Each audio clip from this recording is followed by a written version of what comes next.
Hello children, today we will be learning Class 7, Chapter 2, Preamble to the Constitution. Let's begin. You may have noticed that your textbooks start with the preamble. Have you ever gone through the preamble? Let's read it together. We, the people of India, having solemnly resolved to constitute India into a sovereign, socialist, secular, democratic republic, and to secure to all its citizens justice, social, economic, and political, liberty of thought, expression, belief, faith, and worship, equality of status and of opportunity, and to promote among them all fraternity, assuring the dignity of the individual and the unity and integrity of the nation. In our Constituent Assembly, this 26th day of November 1949, do hereby adopt, enact, and give to ourselves this Constitution. Our Constitution is the fundamental and the highest law of the land. There are definite aims or purposes in making any law. Basic provisions in the law are made after clarifying these objectives. A systematic arrangement of all the aims and objectives of a law is the preface to the law. The preface to the Indian Constitution is called the Preamble. The Preamble sets out the objectives of our Constitution. We all are Indian citizens. The Preamble tells us what we all have to achieve as a people. The values, thoughts, and ideas in it are noble. The entire Constitution lays down the provisions through which these goals are to be realized. The preamble begins with the words, "We, the people of India." It talks about the resolve of the Indians to constitute India into a sovereign, socialist, secular, democratic republic. We shall now understand the meaning of each of these terms. Sovereign state. India was ruled by Britain for a long period. The British rule ended on 15th of August 1947. Our country became independent. India became sovereign. We are now free to take decisions as we think fit in our own country. The word sovereign means that a state is not under the control of a foreign power. The most important goal of our freedom struggle was to acquire sovereignty. Sovereignty means the ultimate authority to govern yourself. In a democracy, sovereignty rests with the people. The people elect their representative and grant them the permission to exercise sovereign authority on their behalf.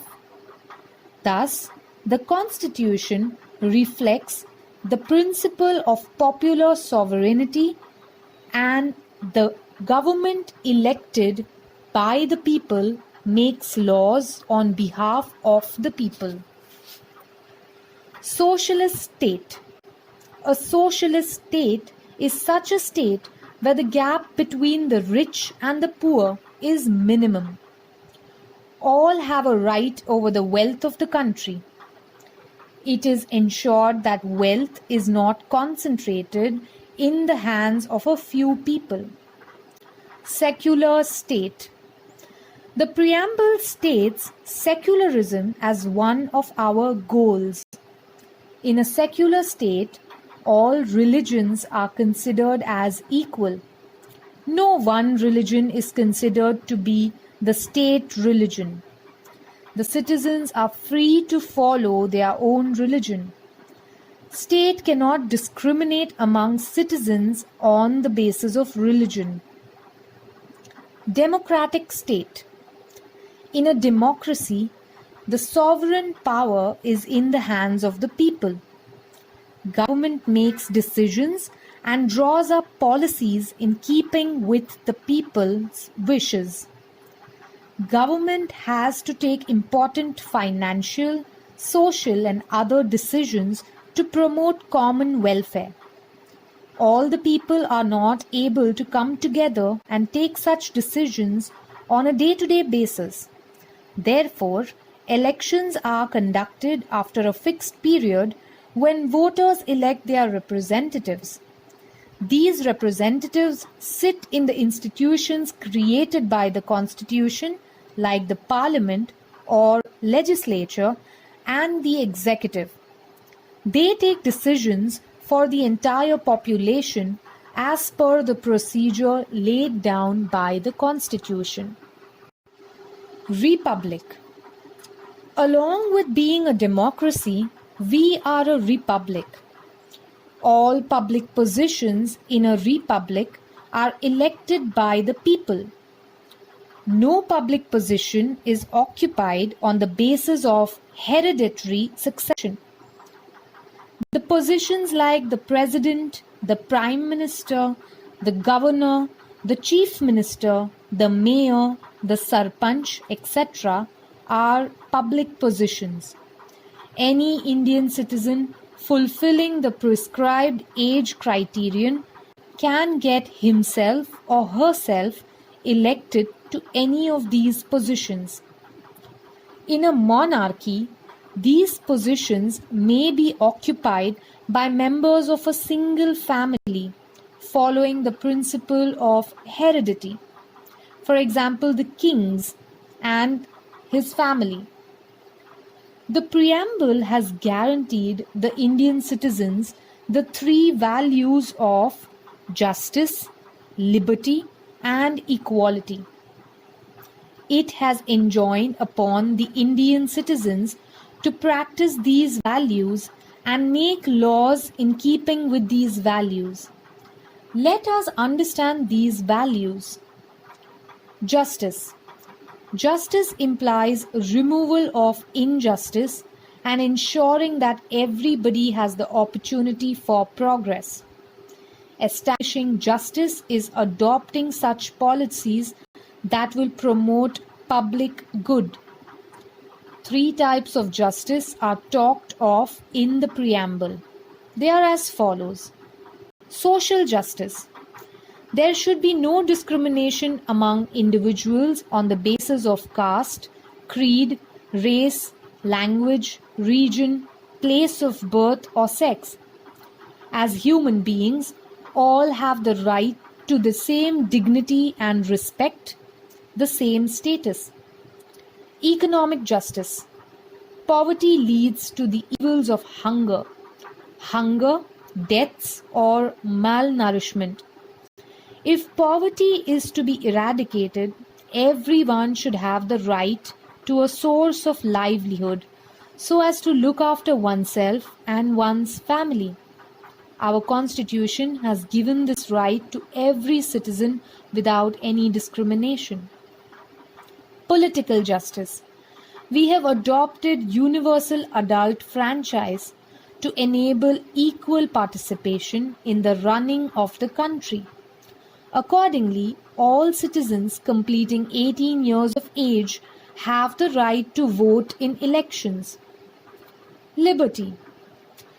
Liberty implies that there should be no coercive, unfair restrictions upon us, and that there should be an atmosphere conducive to the development of our inherent capacities. In a democracy, citizens enjoy liberty. In fact, democracy becomes mature only if citizens enjoy freedom. Freedom of thought and expression is the most fundamental freedom for an individual. Everyone is free to express their own views and opinions. A give and take of ideas enhances the spirit of cooperation and unity amongst us. Similarly, it also enables us to understand the various dimensions of any problem. The liberty of belief, faith, and worship implies religious freedom. Every Indian citizen is free to act as per the teachings of their religion, or the religion of their choice.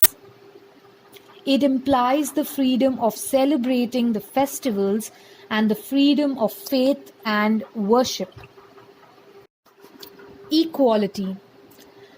The preamble guarantees the Indian citizens an equality of status and of opportunity. It means that all have equal human status. There will be no discrimination based on caste, creed, race, sex, place of birth, etc. The guarantee of equal status means not to discriminate between people in terms of high and low, superior or inferior. The preamble has given great importance to equality of opportunity as well. All will get the opportunities for development without any discrimination.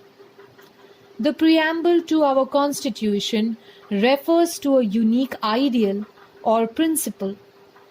It is the goal of promoting fraternity among the citizen and to assure the dignity of the individual. What is fraternity? The makers of the Constitution believed that merely guaranteeing justice, freedom, and equality would not lead to establishing equality in Indian society. No amount of laws would help us achieve these goals if fraternity is lacking among Indians. Hence, the promotion of fraternity has been included in the preamble as a goal. Fraternity implies a we feeling towards one another. It creates a feeling of empathy.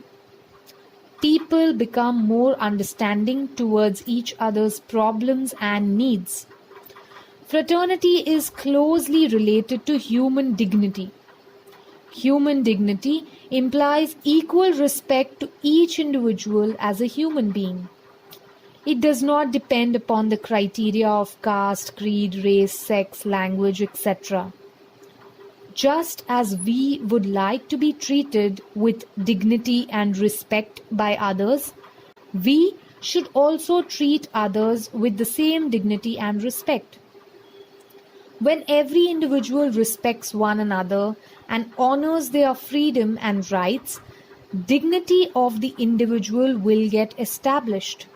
In such an atmosphere, fraternity will grow automatically. The task of bringing about a new society based on the values of justice and equality will be facilitated.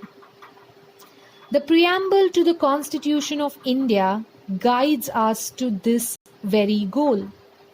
The preamble ends with a mention of the fact that the people of India have given the Constitution to themselves. That's all for today. I know this topic has been very heavy, and you will have to go through the textbook or go through the video and read along to understand what every line means. Please feel free to ask any questions or doubts you may have. Thank you, children.